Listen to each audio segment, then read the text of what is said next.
Alright, this video is going to help us learn about Newton's second law. We're going to do three things in this video. We're going to review the definition of Newton's second law. We're going to look at the equation associated with Newton's second law. And then we're going to use that equation to solve a practice problem. So first things first, definition.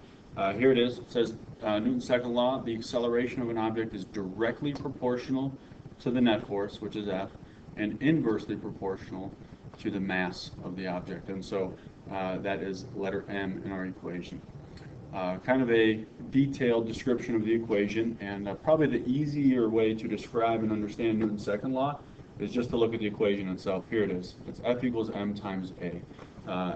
And as we're going through this, we can start defining what these things mean.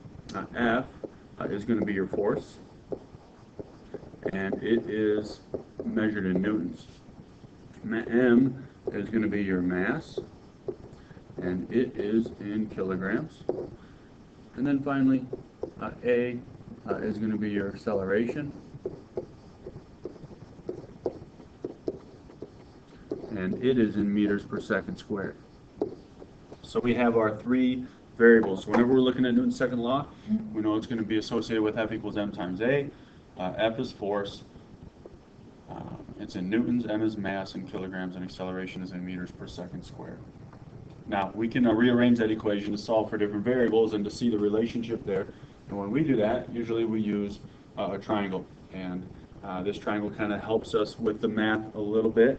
And so let's put these three variables in the right spot. F goes on top, M is there, and A is there. And if you remember how to use this triangle, basically it helps us to rearrange the equation. And whatever you're looking for in this triangle, we go ahead and we cover it up.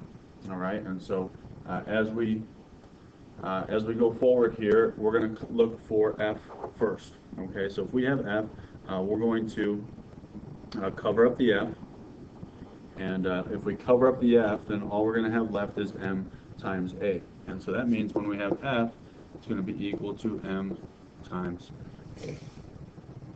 All right, if we're looking for the mass, if it says what is the mass or how large is the object in kilograms, we would cover up the M, and we'd be left with F divided by A.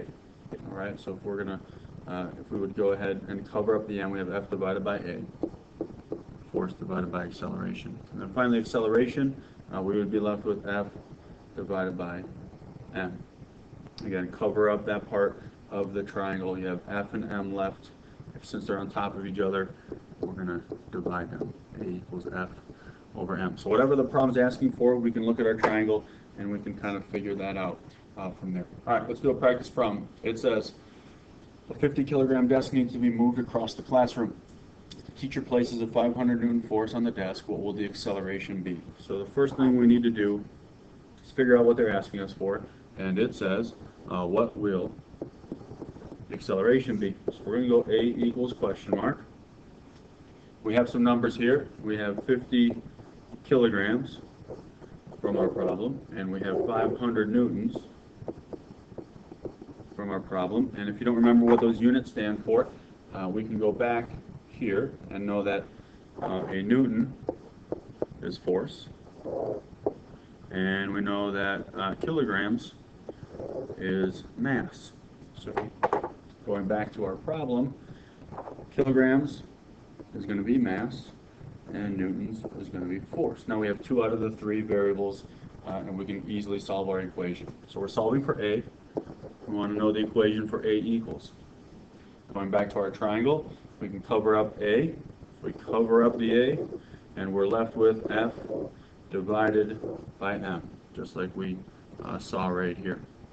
So let's write down our equation, force divided by mass. Fill in our numbers.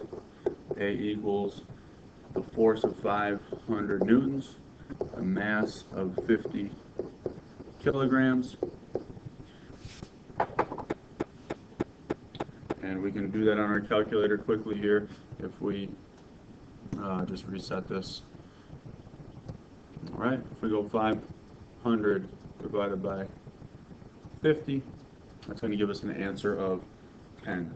So we know that our answer is going to be 10.